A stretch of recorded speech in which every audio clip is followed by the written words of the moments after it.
Jean-Luc Mélenchon est l'invité de Preuve par 3. Bonsoir Jean-Luc Mélenchon. Bonsoir. Et merci d'être avec nous pour ce rendez-vous de Public Sénat avec l'agence France Presse. 3 grandes parties, comme chaque semaine, et 3 grandes questions auxquelles vous devrez répondre. Première question, est-ce que vous appelez à l'explosion sociale alors que François Hollande plaide pour le dialogue comme seule façon, dit-il, de sauver notre modèle social? Deuxième question, vous répondrez, ne soyez pas si impatient. Deuxième question, est-ce que vous serez comptable des victoires du Front National éventuelles aux élections régionales? Vous répondrez là à Lucille Malandin de l'AFP, alors que la désunion de la gauche demeure après le référendum organisé dimanche par le Parti Socialiste. Vous n'avez pas encore commenté la réalisation de Jean-Christophe Cambadélis, vous le ferez dans un quart d'heure. Troisième question, Jean-Luc Mélenchon, à propos de la Syrie. Est-ce que vous faites confiance à Vladimir Poutine pour nous débarrasser du groupe État islamique? Est-ce lui donc qui va nous débarrasser des djihadistes? Vous le direz tout à l'heure à Perrine Tarnaud de Public Sénat. Première question, donc on constate aujourd'hui, Jean-Luc Mélenchon, l'économie, le travail semble engagé dans une révolution, celle de l'ubérisation, la fin du salariat. Mais est-ce que vous-même, vous appelez les travailleurs à la révolte dans notre pays? Mais c'est pas mon rôle. Les travailleurs, ils ont des syndicats, ils ont leurs propres moyens d'expression. Et moi, je me suis fait un devoir constant de ne pas commenter les stratégies des syndicats et de les appuyer chaque fois qu'ils le veulent. Ils le souhaitent, le demandent. Alors c'est vrai dans des entreprises, dans des cas particuliers. Je pense qu'il ne faut pas folkloriser la question sociale. Elle fait son retour sur la scène grâce aux travailleurs d'Air France. Tout d'un coup, le pays, et notamment la sphère médiatique, qui est totalement imperméable à ce genre de préoccupations, s'est rendu compte qu'il y avait une situation sociale tendue avec des gens qui sont dans le désespoir de perdre leur travail, de ne voir jamais leur paye augmenter. Est-ce que vous encouragez justement, je le disais, moi j'ai toujours appelé... révolte bien sûr, moi oui. C'est mon travail. C'est votre travail. C'est mon travail de dire aux gens, ne vous résignez pas, tenez tête, défendez-vous, car si vous ne vous défendez pas, eh bien, les moutons seront tondus. Voilà ce que j'ai à dire. Je vais prendre un exemple simple. Il y a tous les ans 535 morts au travail, pas à côté du travail, mais 530 par accident du travail. Il n'y en est jamais question dans aucun média. Alors que une voiture qui brûle, fût-elle déjà à moitié brûlée, etc., c'est tout de suite un événement. Il y a donc une espèce d'indifférence qui se traduit de bien des manières. Par exemple, il y a 2 poids 2 mesures au détriment des travailleurs. Totalement. Et dans la sphère publique de ce qui se voit, bien sûr, regardez, le CSA lui-même, qui n'est pourtant pas un héros de la lutte pour la liberté, a été obligé de constater dans son dernier rapport que la catégorie sociale qui apparaît le moins à l'écran, ce sont les ouvriers et employés qui sont pourtant l'immense majorité de la population active de ce pays. Il y a un mépris de classe, oui, qui se voit de toutes les manières possibles et qui a conduit d'ailleurs certaines élites à se prendre elles-mêmes à leur propre propagande. Si bien que quand a éclaté l'affaire Air France, essentiellement, la bonne société s'est préoccupée des très hauts cadres qui avaient perdu leur chemise en oubliant les 3000 personnes qui sont des salariés, qui perdaient leur emploi. sont des salariés aussi, par ailleurs. Bien sûr, bien sûr, mais ils sont très bien défendus grâce à vous et quelques autres. Mais par contre, la masse, non. La masse, on va la ramasser à 6 h du matin, sans qu'il y ait aucune raison à un abus de procédure comme celui-là. Oui, passons à autre chose, n'est-ce pas, M. Grossior? Mais on ne passera pas à autre chose. Il y a un mépris de classe pour la classe ouvrière, pour les travailleurs, pour les salariés, qui se manifestent tout le temps. Est-ce que vous l'avez senti? Je vous pose la question. Est-ce que vous savez, M. Grossior, que dorénavant, les gens mettent des chemises à moitié déchirées dans les manifs. Par exemple, ces allées aux urgences des hôpitaux, quand ils sont en lutte, ils mettent des chemises déchirées pour symboliser ce qui attend ceux qui comptent leur résistance. J'aimerais vous interroger sur la dernière prise de parole dans le domaine social de François Hollande. Je ne sais pas si vous avez senti du mépris dans sa bouche pour les travailleurs, mais écoutez ce qu'il a dit. Il a présenté l'enjeu en ces termes, c'était lundi, donc à l'ouverture de cette conférence sociale, je le rappelle, qui a été boycottée par la CGT. Le statu quo n'est plus possible.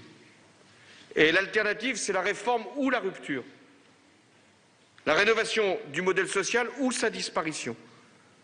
Jamais les sujets de négociation n'ont été aussi nombreux. Il ne s'agit évidemment pas de toucher au principe du Code du travail, à la durée légale du travail, au SMIC, aux contrats de travail. Alors, Jean-Luc Mélenchon, est-ce qu'il dit vrai? Seules les réformes pourront demain sauver le modèle social français. Qu'est-ce que vous répondez quand il dit que le statu quo n'est pas possible? Ah ben, tout à fait. Le statu quo est insupportable. Il faudrait limiter la possibilité d'accéder à du contrat à durée déterminée pour les grandes entreprises.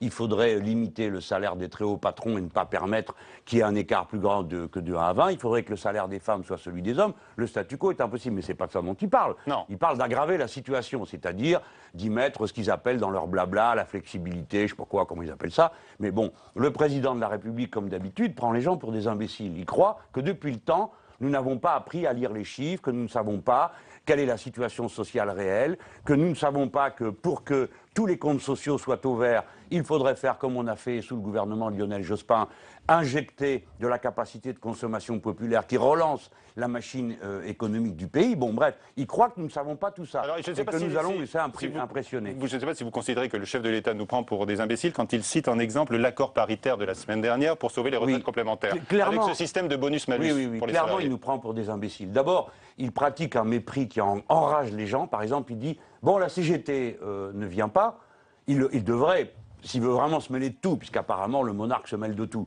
il pourrait s'interroger, c'est le premier syndicat du pays, hein. Je le rappelle. Il a déploré l'absence. Oui, mais il dit oui, en fait. Il a dit c'est facile et il y a les autres qui signent à leur place. Voilà. Est-ce que vous croyez que ce genre d'attitude pousse au dialogue?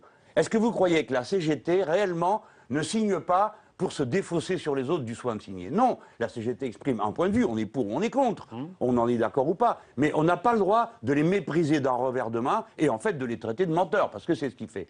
Et ensuite, quand il cite l'accord qui vient d'être conclu, c'est véritablement se moquer du monde, c'est de l'enfumage, car avec ce système qui, d'abord, n'est pas signé, nous allons maintenant interdire aux cadres, en particulier, et à tous ceux qui ont une retraite complémentaire, de partir à l'âge de la retraite, quand bien même ils auraient payé le nombre d'annuités, et il y aura, comme ils appellent ça, une décote, c'est-à-dire qu'ils toucheront moins jusqu'à l'âge... Alors on dit que c'est pour sauver les comptes, et que les comptes sont pérennisés. Monsieur Grossior, le jour où vous entendrez un chef d'entreprise de ce niveau, c'est-à-dire le chef de l'État qui est leur représentant du MEDEF... Ah, pour vous, c'est carrément le représentant du MEDEF. Qu'est-ce que vous voulez que je vous dise d'autre? Il applique leur politique. S'il appliquait un début de commencement d'une politique syndicale, vous pourriez dire, ah ben comme d'habitude, le pouvoir de gauche aide ses amis. Donc ben, le pouvoir actuel aide ses amis et c'est le MEDEF. Bon. Donc il se moque de nous, bien évidemment. Il essaye de faire passer ça pour un bon accord. Donc les gens qui m'écoutaient, vous avez tous compris, le dialogue social, c'est on vous amène une feuille, vous signez, vous êtes licencié. La réforme, ça veut dire on vous prend ce que vous avez. Voilà ce que les mots sont devenus avec François Hollande. Donc ça va. Ah bon, nous sommes informés. Vous êtes encore plus opposant, de plus en plus opposant, plus le temps passe, j'ai l'impression. Non, mais si, non. Mais non, c'est depuis le premier jour, je vous ai expliqué qui était cet homme, quelle était sa ligne. Et à l'époque, vous étiez un certain nombre à avoir cru ses discours parce que vous n'aviez pas lu ce qu'il avait prononcé auparavant. Et François Hollande a toujours été sur cette ligne-là.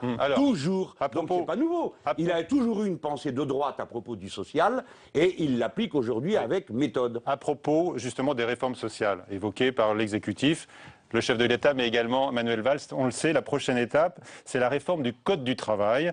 Est-ce que là, vous avez une inquiétude? Alors, vous vous dites que François Hollande, c'est le chef du MEDEF. On va écouter le président du MEDEF, Pierre Gattaz, qui, lui, exprime ses attentes. On l'écoute. Le modèle social français a vécu. Nous sommes dans un monde qui bouge encore une fois.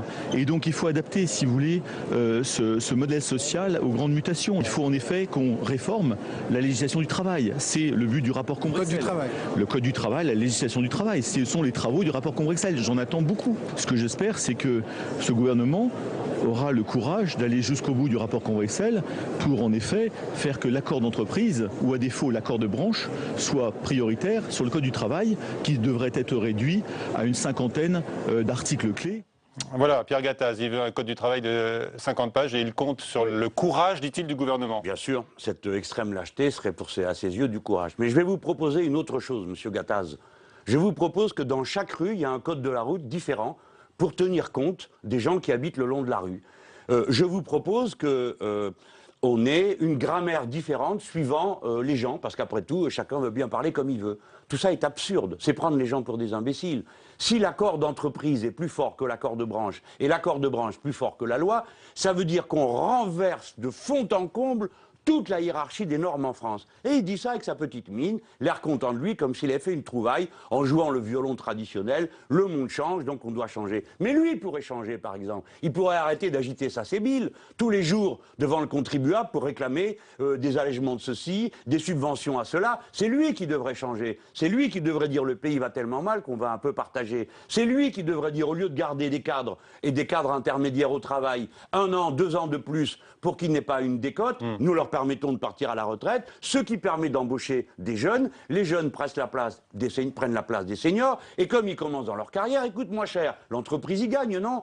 Mais ils sont tellement radins, tellement râteaux, qu'à l'idée de partager pour les retraites complémentaires et de mettre la main à la poche, ils préfèrent se couper les doigts que de mettre les doigts sur leur portefeuille. Pourquoi, M. Grossior? Trouvez-vous normal que ce bel accord, dont le président se régale, soit payé à 90% par les salariés et le reste, c'est-à-dire quelques millions, par le patronat? C'est un accord paritaire, je le rappelle. Non, mais c'est un accord paritaire. D'abord, il n'est pas signé. Deuxièmement, la décision n'est pas paritaire, puisque 2 syndicats, et pas des moindres, FO et la CGT, sont contre. Donc ça fait un drôle de paritaire. Qu'est-ce qui est paritaire, à part la chaise et le fauteuil et la table autour de laquelle on s'assoit? Je vous en prie, Monsieur Grossior, restons sérieux. Ouais. Dans cette affaire, le patronat refuse de payer. Je parle évidemment du grand patronat, parce que les autres, on ne leur demande pas leur avis. Car il y a aussi une chose qui est extraordinaire, Monsieur Grossior. Un vrai sujet. Que représente le MEDEF? Rien, zéro, même pas ce que représente un syndicat ouvrier. Vous savez pourquoi? Parce que les syndicats ouvriers, eux, ils passent aux élections professionnelles tous les 4 ans. Le MEDEF, jamais.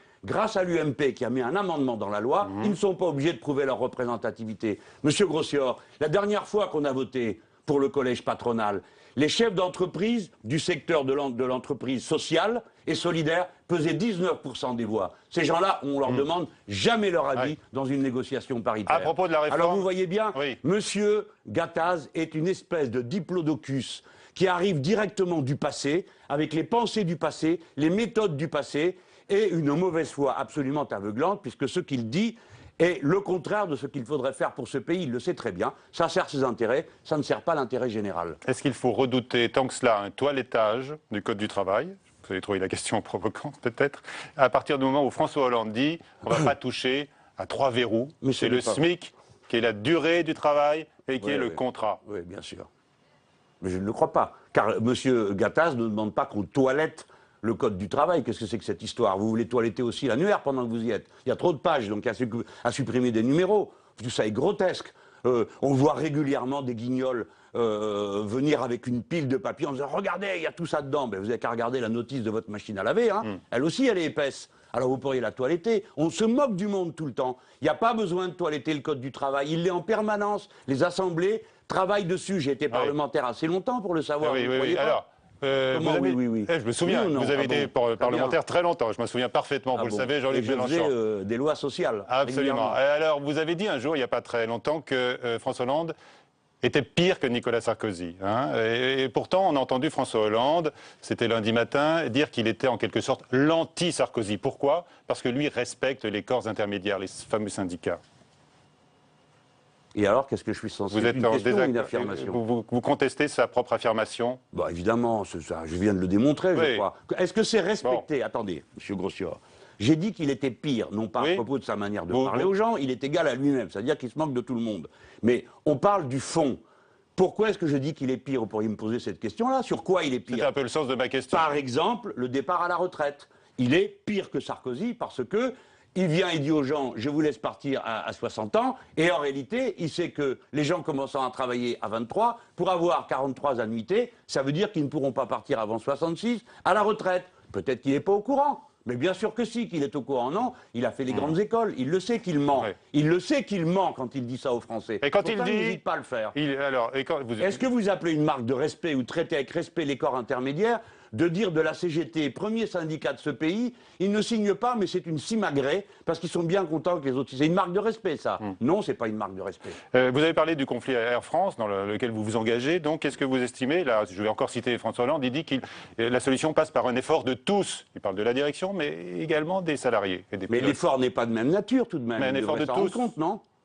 Quel est le genre d'effort vous voulez que les gens fassent? Sur productivité, le nombre d'heures travaillées. Vous connaissez la problématique concernant D'accord. les Et vous, pilotes, monsieur notamment. Grosjean, Non, mais moi, je vous pose une question. Non, mais j'ai compris que vous me posiez une question, ne vous inquiétez pas, je ne vais pas trop vous harceler. Mais je pourrais, hein, notez-le bien.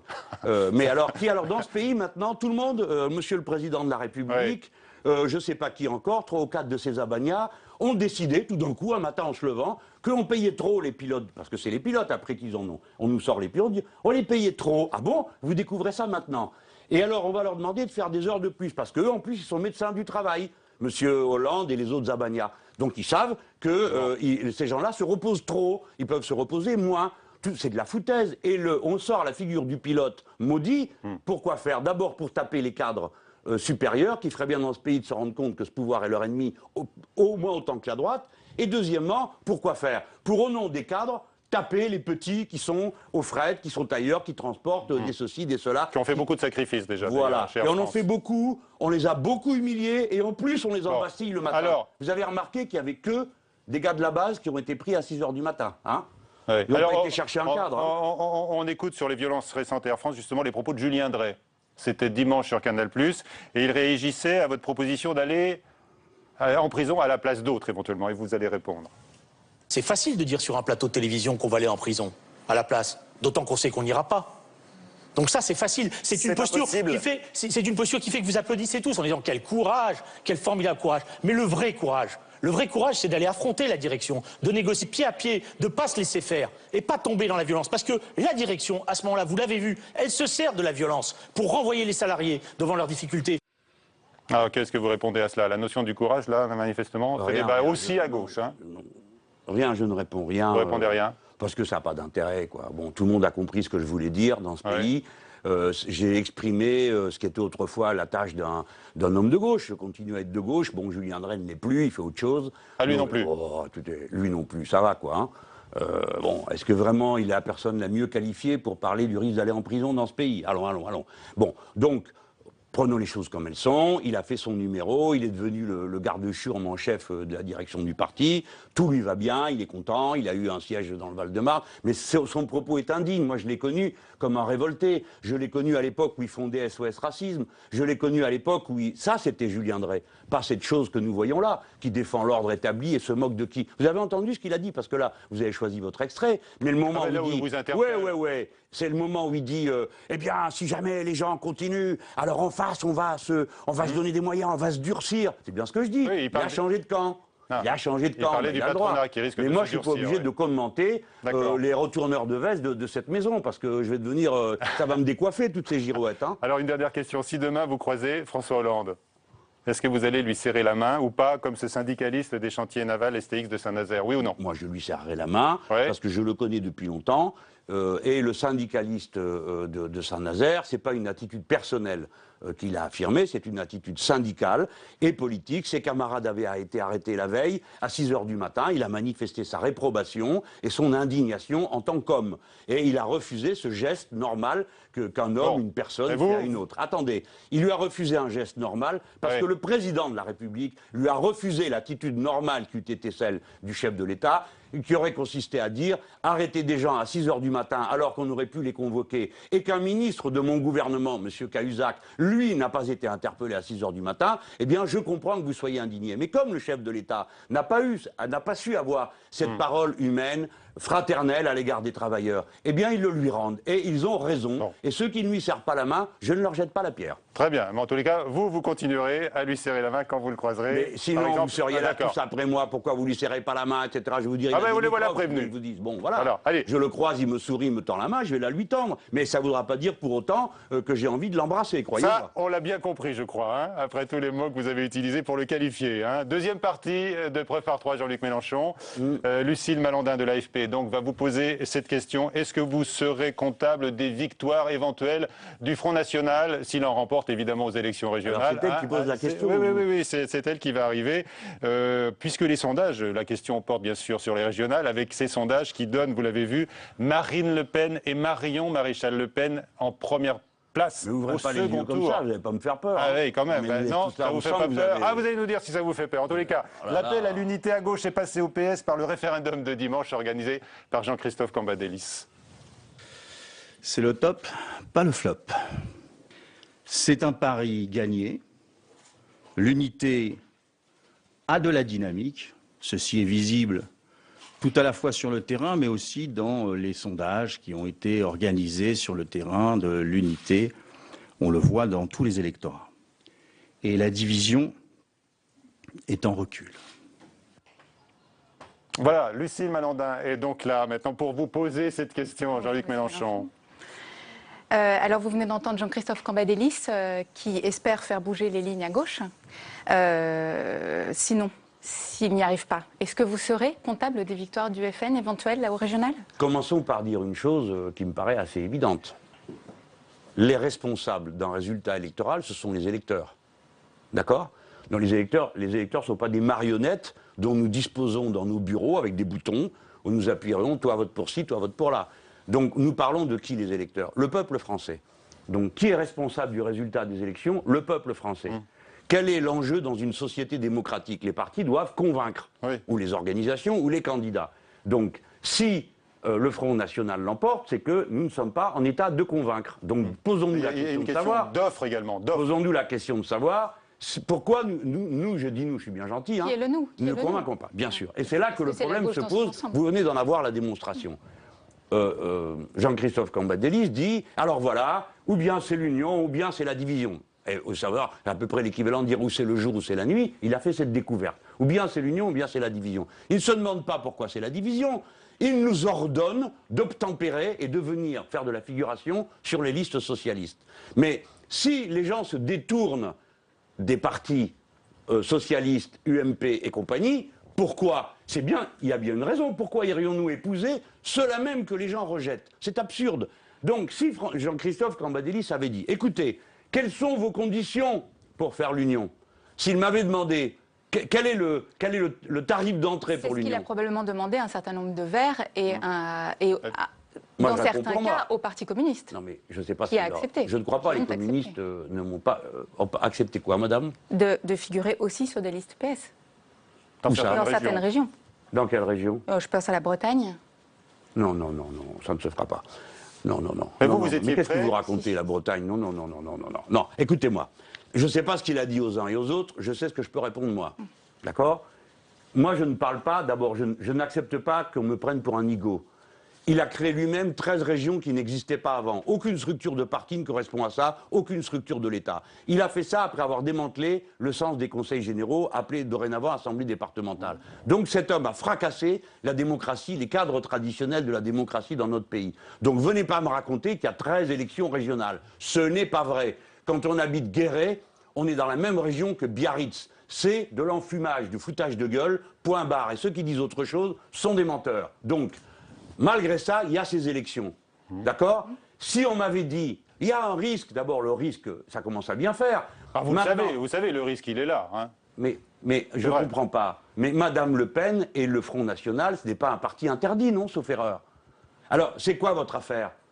Est-ce que la gauche va pouvoir se maintenir systématiquement au deuxième tour? Alors, mais ça, nous n'y sommes pas au deuxième tour. Nous allons voir si d'abord qui arrive en tête. Parce qu'il y a quelque chose que vous avez l'air d'ignorer, c'est que les socialistes, quand ils ne sont pas en tête, ils ne se désistent pas. À Grenoble, au deuxième tour, les socialistes ne se sont pas désistés alors que nous étions en tête. Alors de quoi on parle? Qui est responsable de quoi là-dedans? Le Front National est un parti pardon, légal. Pourquoi ne se sont-ils pas désistés? Je les comprends.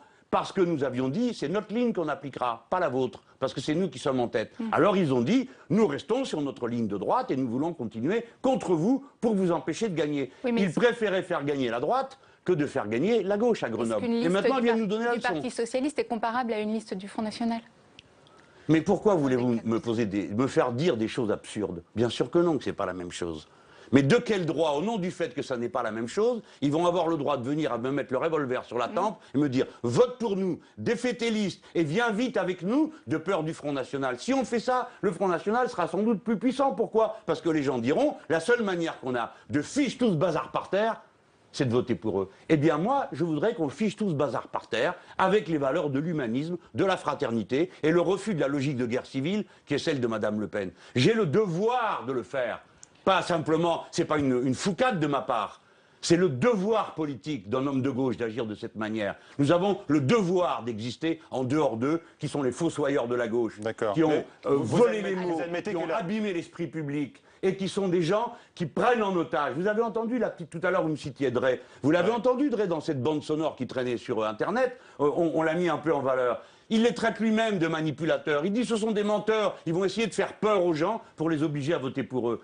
Nous ne participons plus à cette mascarade, que ça soit bien clair. Donc, vous estimez que le principe du revolver sur la tempe demeure, même après ce référendum qui a quand même reçu... Encore plus, parce que pendant le référendum, qui est d'ailleurs il se contente de peu. Moi, je me suis pas... C'est pas un top? Je me suis pas exprimé avant, tellement je trouvais ça... voilà, quand il passe un corbillard, moi je me découvre, je jette pas des pierres. Bon, donc le corbillard est passé, le mort a été livré à domicile, c'est le Parti Socialiste et son référendum. Le corbillard, c'est le parti? Ben évidemment. Comment voulez-vous que j'appelle un parti qui dit à Paris qu'il a 10 000 adhérents? Il y a 5 000 personnes qui ont été votées, il a fallu 3 jours pour les faire sortir. 12 par jour et par urne. C'est grotesque, c'est même plus une audience de masse, c'est CUD. Vous le comprenez, ça? Non, mais tout le monde fait semblant. Pourquoi? Ça occupe l'actualité du dimanche. Mais ça n'a aucun sens politique. Et à la fin de cette histoire, il vient nous prendre à partie, il dit ça prouve que les gens à 89% veulent l'union. Non, pas à 89%, à 100% ils veulent l'union, mais pas pour leur politique. À vos conditions. Enfin, en tous les cas, vous auriez été prêt à discuter, vous l'avez dit, Jean-Luc Mélenchon. Mais sur quel point? Non, attendez. J'ai dit, si la discussion c'était ça, c'est-à-dire on respecte les gens, on aurait été embêtés d'ailleurs, hein, parce que nous on n'a aucune confiance en eux. Mais bon, on aurait parlé. On aurait été, mais bien sûr. Mais là, c'est pas le cas, c'est le fouet, et il faut leur obéir. Eh ben non, on n'obéira pas. Donc toute union est exclue d'ici le premier tour. De quoi parlez-vous? On parle des régionales. Hein. Mais non, ça y est, les listes sont faites. Oui, bien sûr, mais bon. Donc au premier tour, il y aura des listes. En tout cas, le parti de gauche, des fois, il n'est pas dans la liste, des fois, il est dans une liste avec les Verts, d'autres fois, c'est une liste Front de gauche, d'autres fois, c'est une liste Front de gauche et Verts, par exemple, comme c'est le cas dans ma circonscription, Languedoc-Roussillon, Midi-Pyrénées. Bon, pof, il y a une liste où tout le monde est là, les Verts, nous, le Front de gauche. Vous-même, vous êtes divisés entre vous, c'est vrai. Qui entre les communistes, il y a des alliances qui varient. Il y a des endroits, en effet, où ça n'a pas marché. Moi, je le déplore, je le regrette. Qu'est-ce que je peux faire de plus? Je ne vais pas aller moi-même m'enfoncer les clous pour tenir sur la croix. Hein. Alors, donc voilà. Et alors, au second je le déplore, honnêtement, je le dis. J'ai plaidé pour l'unité partout où j'ai pu le faire. Question importante de Lucile. Pardon. Et alors, au deuxième tour? Eh bien, on verra. On verra, certes, mais vous pouvez peut-être commencer déjà. Vous y avez déjà réfléchi, je pense. Non, mais c'est ma réponse. Ma réponse, c'est on verra. Si d'ici au deuxième tour, c'est les injures tous les jours, le Doberman, Drey qu'on me sert tous les 5 minutes, en n'oubliant jamais de me rappeler qu'il y a 10 ans, il était jeune, ou il y a 20 ans, il militait avec moi, il était de gauche, hein, si c'est ça, plus la vidéo qu'ils ont mis en circulation pour aller retrouver une élection où j'ai été battu en 1992 parce qu'un verre s'était... Oui, alors je rappelle, cette vidéo dans laquelle on vous voit, vous étiez dans l'Essonne, c'était une cantonale et vous aviez dénoncé alors la division de la gauche. Vous avez dit c'est immoral, c'est une faute. Aujourd'hui, on vous reproche de ne pas respecter l'union. Mais monsieur Grossior, il y a 30 ans, vous n'étiez pas le même homme, et ben moi non plus.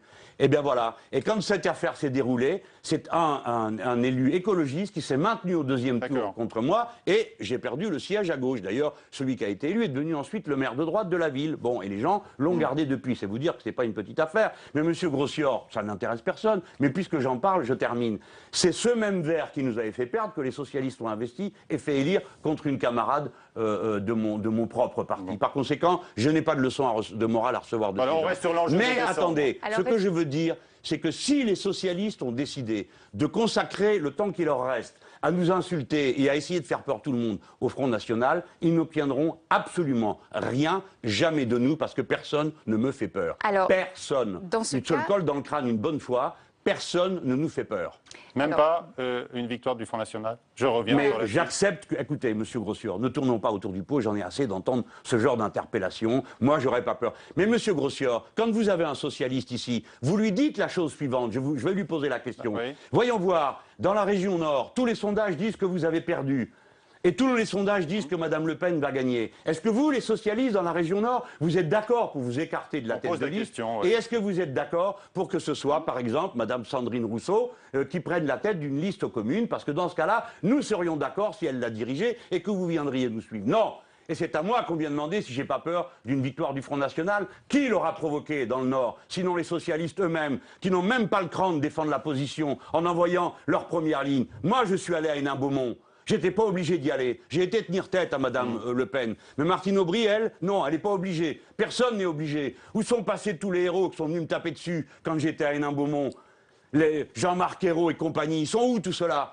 Ils étaient forts pour venir m'empêcher d'y arriver à Hénin-Beaumont. Mais quand il s'agit d'aller se battre contre elle, il n'y a plus personne. Eh bien, après, je ne supporte pas qu'on vienne me rendre responsable de la situation. Ils sont totalement responsables, totalement coupables du désastre qu'ils ont eux-mêmes préparé et qu'ils entretiennent chaque jour. Vous dites quand même un désastre, parce que quel aura le visage de la France si on se retrouve avec une ou deux régions passent au Front National? Quel est votre jugement? C'est la famille Le Pen. Mais moi, j'ai déjà dit ce que j'en pensais à la fin des européennes. On m'a reproché mon émotion parce que je trouvais qu'elle était autre. Vous savez très bien ce que j'en pense. Je pense que notre patrie sera vue d'une autre manière dans le monde. Mais est-ce que ça... Qui en harcèle? Moi? À moi, on me pose la question. Pourquoi on la pose pas aux Hollande? Non, on la pose aussi aux communistes. Non, pourquoi on dit... Non, on la pose à tous. Oui. Alors, on va vous poser une question. Mais quand ils vous parlent d'unité, pas une fois vous me leur avez dit, mais l'unité de qui, avec quoi, pourquoi faire? Non. Si M. Cambadélis est d'accord pour venir manifester avec moi contre le gouvernement et la politique d'austérité, je vous garantis que je m'en vais discuter avec lui d'un programme commun. Mais tant qu'il reste caché dans son bureau à inventer des histoires de fous comme cette histoire de référendum, non, il reste chez lui et moi chez moi. Une histoire de fou. Alors, donc à Corbillard, vous avez parlé d'un Corbillard concernant le Parti socialiste. Oui, la dernière fois j'avais parlé d'un astre mort, maintenant Corbillard, parce qu'il faut quand même changer les images. D'accord. Je lui ai dit, bon, quand le Corbillard passe, je me découvre. Donc le Corbillard du référendum, c'est pas mal, non comme Encore une question sur Marine Le Pen. Elle était à Lyon aujourd'hui en jugement correctionnel. Pour ses propos sur les prières de rue et qu'elle avait décrites comme une occupation. Elle ne retire rien, elle a prévenu en arrivant, on l'écoute et vous réagirez car on a la réquisition du procureur. Ceux qui me traînent devant le tribunal correctionnel prennent la responsabilité de cela. Voilà, de la violation de la liberté d'expression dans notre pays et de la tentative d'empêcher une responsable politique qui représente des millions de Français de soulever des sujets qui sont des sujets essentiels pour notre liberté individuelle, pour l'autorité de l'État, pour la défense de la laïcité, pour la défense de la loi. Alors, votre réaction, sachant que donc, la relaxe a été requise par le procureur qui estime que Marine Le Pen parlait ce jour-là d'un certain nombre de personnes et pas de toute la communauté musulmane. Ce sont ses arguments. Alors, il y a deux choses à considérer. Il y a d'abord ce qu'elle vient de dire. Oui. C'est naturellement une provocatrice et une menteuse, car elle exhibe de la laïcité. Or, les prières de rue contre lesquelles elle a protesté sont des prières de rue de musulmans. J'ai jamais dit, moi, que j'approuvais les prières de rue. Je désapprouve toutes les prières de rue. Et c'est un problème de circulation et pas de laïcité. Bien. Les prières de rue qu'elle dénonçait sont celles des musulmans. Je fais remarquer qu'à intervalles très réguliers, il y a des prières de rue de certains fanatiques catholiques, que je ne confonds pas avec le reste de l'Église catholique, devant les hôpitaux ou les endroits où se pratiquent les interruptions volontaires de grossesse. On ne se souvient pas que qui que ce soit ait jamais protesté contre ce type d'énergumènes et leurs pratiques extrêmement offensantes et violatrices de la liberté individuelle des femmes qui ont déjà à aller jusque-là dans leur propre parcours. Cette liberté-là n'a pas l'air de gêner Madame Le Pen. Par contre, la liberté de circulation dans telle ou telle rue, oui, ça lui importe. Donc, c'est une menteuse uniquement préoccupée par un état d'esprit de guerre civile anti-musulman. Voilà. Et quand on dit qu'on dénonce certains et pas tout le monde, eh bien on le fait dans des conditions respectueuses. Moi, je dénonce les prières de rue devant les centres d'interruption volontaire de grossesse, mais je proclame que je ne confonds pas ces quelques énergumènes avec les croyants catholiques de mon pays qui sont tous bons républicains et respectueux de la liberté des autres. Maintenant, deuxième point. La relaxe. Alors, c'est le moment de vous dire quelque chose de très important. Il y a une drôle d'ambiance judiciaire autour de Madame Le Pen. Madame Le Pen, dorénavant, dit et fait ce qu'elle veut. Je vous en donne un autre exemple.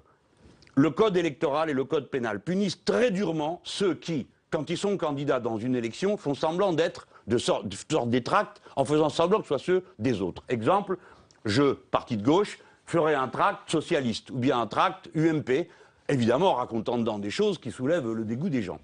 Eh bien, c'est ce qu'elle a fait avec moi. Elle l'a dit à la télévision. Donc il n'y a pas de doute sur le fait qu'elle assumait la responsabilité. Elle a été, après d'innombrables procédures de retardement, condamnée au maximum en première instance.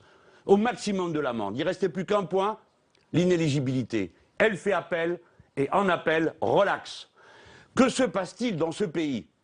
Elle assume un délit à la télévision et elle est relaxée.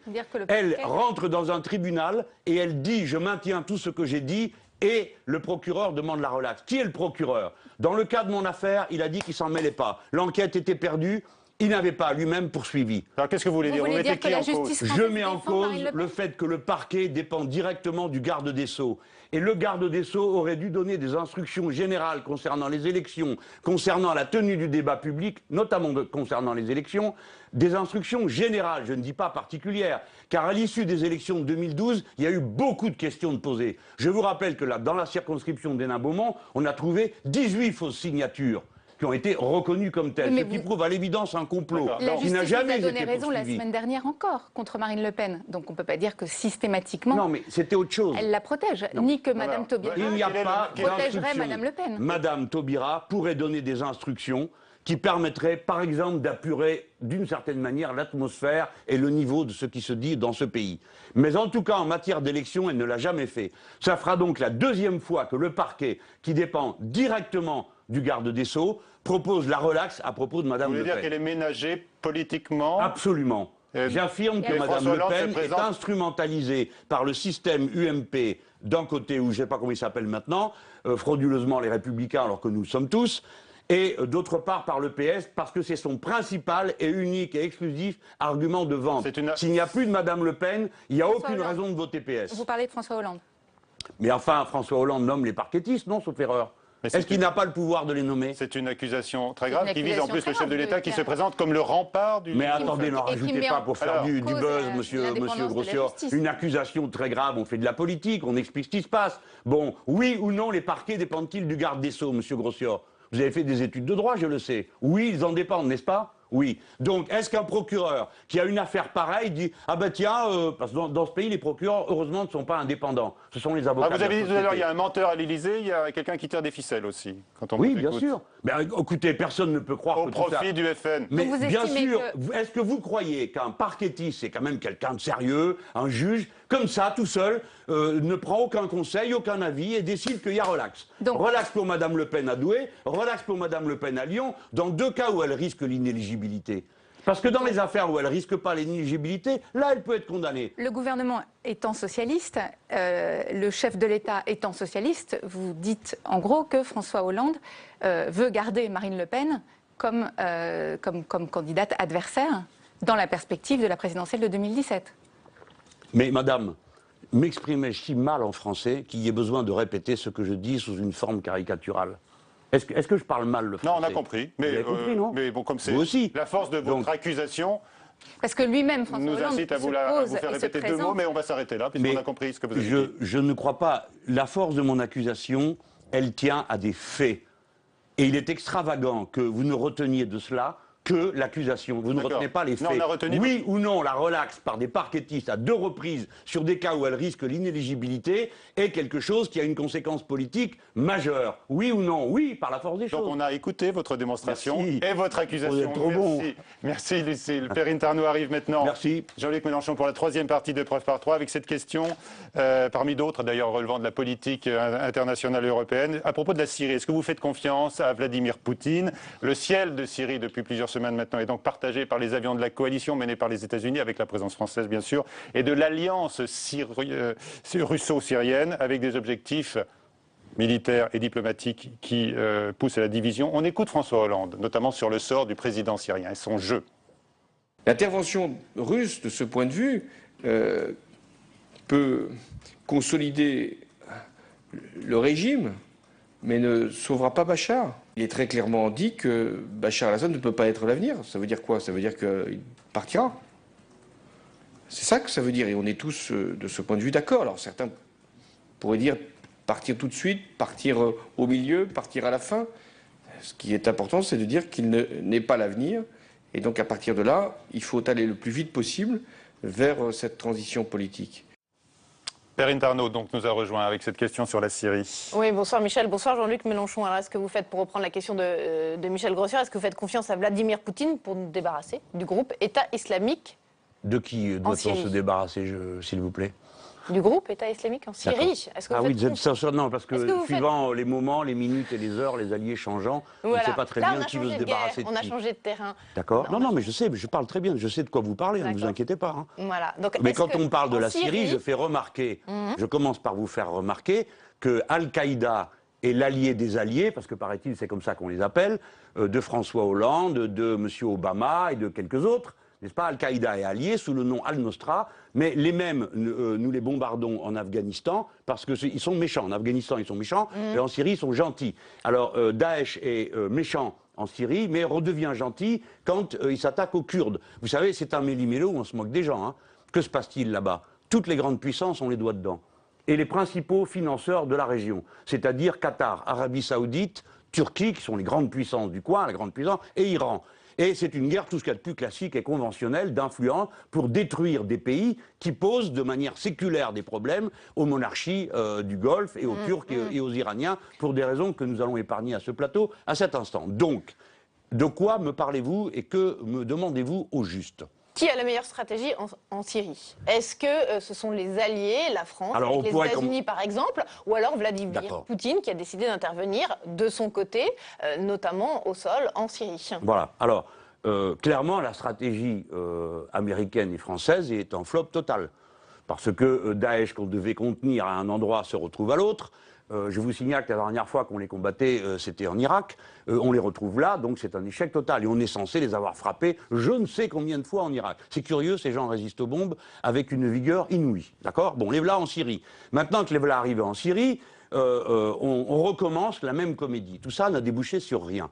Les Russes sont arrivés, et que voit-on? À peine arrivent-ils, se donnant pour objectif de frapper Daesh, y parvenant avec un certain succès, qu'ils se font reprocher de bombarder les opposants et la population civile. Les opposants. C'est notamment ce que dit aujourd'hui une ONG, hein, qui sur le nombre si de c'est personnes... une ONG, doit-on la croire pour autant? Bah pourquoi pas? Pourquoi pas, en effet, vous avez raison, alors pourquoi pas me croire, moi? Bon, j'ai au moins d'aussi bonnes informations, croyez-moi. Que doit-on dire? Et ils bombardent des populations civiles, est-ce vrai ou pas? Bah oui. Vous connaissez une guerre où on bombarde et où les civils ne reçoivent pas de bombes? Ça n'existe pas. La preuve... Les bienfaisants intervenant au Yémen, qui eux, vous le savez, ne font que du bien aux 40 000 personnes qu'ils ont tuées. Eh bien, eux, ils bombardent des noces. Quand on est en Afghanistan, on bombarde des hôpitaux. Mais là, non, comme c'est les gentils, on n'en parle pas. On va parler de ceux qui éventuellement... Selon l'ONG que vous contestez, la Russie bombarderait surtout des rebelles. Ceux-là même qu'on célébrait, hein, quand il y a 4 ans, ils se sont levés contre Bachar el-Assad. Moi, je ne les ai jamais célébrés.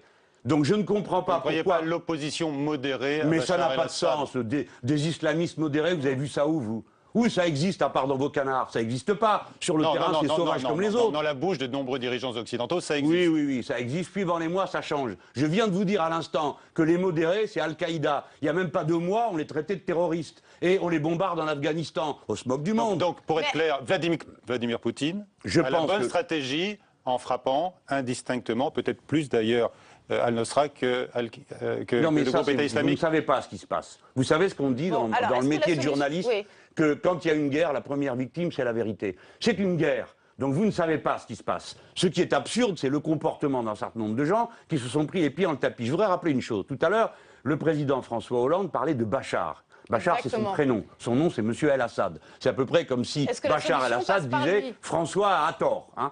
Bon, eh bien, il dit « il faut faire partir Monsieur Bachar el-Assad ». Vous avez entendu comme moi. Vous n'êtes pas d'accord? Est-ce que la solution passe par Bachar el-Assad? Je vous signale que les Russes ont signé un accord, déjà en 2012, dans lequel tout le monde était d'accord pour qu'il y ait une transition démocratique avec un gouvernement d'union nationale. Pourquoi n'y en a-t-il pas eu? Parce qu'à ce moment-là, les Français et les Américains ont décidé que cet accord ne leur convenait pas. Donc il n'est pas vrai maintenant quand François Hollande dit il partira au début, au milieu ou à la fin, peu importe, mais il partira, il a fait exactement le contraire et rendu impossible cette solution. La solution qu'il évoque, c'est celle que les Russes ont mis au point cet été avec une série de pays qu'ils ont rencontrés. Et je vous signale que quand vous dites les alliés, vous parlez d'occidentaux qui sont très éloignés du théâtre des opérations et que sur place autour des Russes, vous avez des gens qui, eux, sont présents localement, c'est-à-dire une série de pays dans le secteur. Donc admettez qu'il y a là une situation assez embrouillée pour qu'on s'évite. Pourquoi j'en parle comme ça? Après tout, je pourrais très bien dire, c'est pas mon affaire. C'est qu'il y a un risque d'embrasement absolument terrifiant. Il y a un risque de guerre mondiale dans cette affaire. Quand j'entends les Anglais dire qu'ils prétendent bombarder les avions russes qui violeraient l'espace ou je sais pas trop quoi, ce sont des fous de faire ça. Il ne faut pas faire ça. Il faut maintenant s'asseoir à la table, discuter, et on discute avec les gens qui sont là. Bachar el-Assad. Mais écoutez, c'est pas ça la question que vous devriez me poser. Responsable du massacre de son peuple, je le dis. Oui, bien sûr. Rappelle. Nous tous, nous allons le répéter en chœur avec les gens qui sont à la technique. Mais est-ce que la question que vous devriez me poser, c'est est-ce qu'on négocie avec Daesh? Ça n'a pas l'air de vous déranger. Je viens de dire on négocie avec ceux qui combattent. La première idée qui vous vient à l'esprit, c'est Bachar el-Assad. C'est-à-dire que Daesh n'est pas l'ennemi pour vous. Pour vous tous, l'ennemi essentiel, vous ne savez même plus pourquoi, c'est Bachar el-Assad. Et vous pensez que l'objectif prioritaire, c'est de le faire tomber à n'importe quel prix. On n'a pas dit ça. Eh bien moi, je ne suis pas d'accord pour qu'il tombe à n'importe quel prix. Je suis pour qu'il s'en aille et pour qu'il ait un gouvernement d'union nationale. Mais il s'en ira quand les circonstances seront réunies pour que ce soit un accord honnête. Sinon, vous aurez la Libye bis. C'est ça que vous voulez? D'accord, on a compris. Ah bah ouais, heureusement vous avez compris. Une question sur la France. Exactement, sur la stratégie de la France en Syrie qui a décidé de frapper des cibles prioritaires, notamment des camps d'entraînement où se trouvent des Français partis là-bas faire le djihad. Est-ce que vous êtes pour ces éliminations ciblées au nom de la légitime défense? L'argument de la légitime défense n'est pas fondé. C'est un argument de grande puissance. Moi, j'évite toujours de critiquer l'action de nos armées une fois qu'on est engagé. Je dis avant ce que je pense que c'est une erreur. Je l'ai dit au début. Hein. Bon, maintenant, ils font leur travail. Vous dites, vous, qu'ils bombardent des camps d'entraînement. Et en plus, vous avez appris qu'il y avait des Français dedans. Donc, je vous félicite pour la qualité de vos informations. Moi, je ne sais rien de tout ça. Je sais que l'aviation française frappe un certain nombre de cibles. Je suis sûr que les militaires les ont bien choisis. Mais tout ça, la solution dans ce genre de situation est rarement militaire. Tout le monde le sait. Si la situation était militaire, nous devrions connaître la paix, le bonheur et la joie en Libye, ainsi qu'en Irak, ainsi qu'en Afghanistan. Et là-bas, partout, nous avons défendu des grandes causes très intéressantes, très intelligentes. Le résultat au prix d'un chaos indescriptible, de souffrances épouvantables et de flots d'immigrés dont vous savez tous que ces pauvres gens fuient quelque chose que plus personne ne contrôle. Alors on en parle justement. Oui. D'autant que le flux s'accélère ces dernières heures. Voilà. Alors Angela Merkel et toute l'Europe fait aujourd'hui les yeux doux à la Turquie, justement pour endiguer ce flot de réfugiés. C'est une honte. Est-ce qu'il faut ouvrir, selon vous, grand la porte de l'Union européenne à la Turquie? Non, de toute façon, ça n'a pas de sens. Il y a des procédures pour entrer dans l'Union européenne. Il y en a au moins, au minimum, si ça marchait bien, pour au moins encore 5 ou 6 ans. Mais est-ce qu'il faut accélérer, peut-être, au nom d'un accord avec la Turquie pour endiguer ce flot de réfugiés? Il y a deux questions. Qu'est-ce qu'on est en train de faire avec la Turquie? Encore une fois, de la politique à courte vue. Comme on déclenche des flux de migration, il n'y a pas quelqu'un qui veut les arrêter avant qu'ils arrivent chez nous. Donc on est prêt à n'importe quoi. Donc on va soutenir le régime turc, qui lui, au lieu de combattre Daesh, bombarde les Kurdes, qui eux combattent Daesh. Vous vous en souvenez de ça? La Turquie est membre de l'OTAN. On croyait que les membres de l'OTAN étaient alliés pour faire la guerre en Syrie à Daesh. Non, la Turquie fait la guerre aux Kurdes qui font la guerre à Daesh. Il faut quand même rappeler ces choses-là. Deuxièmement, la Turquie, le gouvernement turc actuel, pratique une politique extrêmement agressive contre la démocratie et les partis de liberté en Turquie, et c'est ces gens-là qu'on va les soutenir. Donc le voyage d'Angela Merkel ce week-end à Istanbul, c'était de la précipitation alors? Je pense qu'elle est en train de s'affoler. Je pense qu'elle se sent un rôle un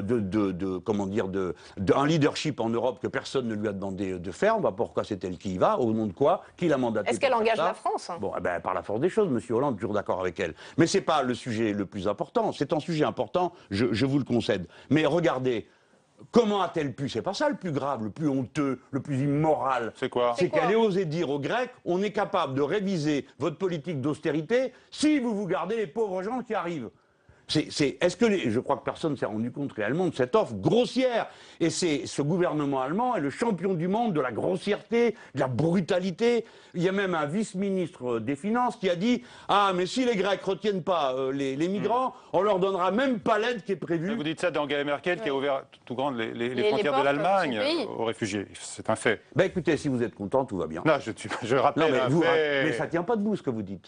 Ce n'est pas vrai. Non. Monsieur Grosser. Elle n'a pas été quand même parmi les pays européens celle qui a le plus et le mieux peut-être accueilli ce flot de réfugiés. Beaucoup lui reprochent aujourd'hui d'ailleurs à droite parmi vous êtes incroyable quoi. Mais la communication, c'est pas la réalité.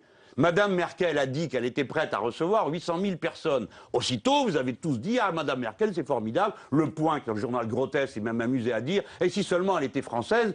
Peut-être qu'ils ont perdu le bon sens, ça peut vouloir dire qu'un chancelier allemand soit français. C'est très intéressant comme idée. Enfin bref. Comme dans ce pays tout au haut de but, on est prêt à admirer n'importe qui pour n'importe quoi, on a trouvé ça génial. Et moi, j'ai immédiatement dit « Ah bon ?» Et l'année prochaine, encore 800 000. Et l'année d'après, encore 800 000. Personne n'est capable de faire ça. Pas plus Mme Merkel, quelqu'un d'autre. Qui avait raison? Moi, 3 jours après, elle ferme la frontière.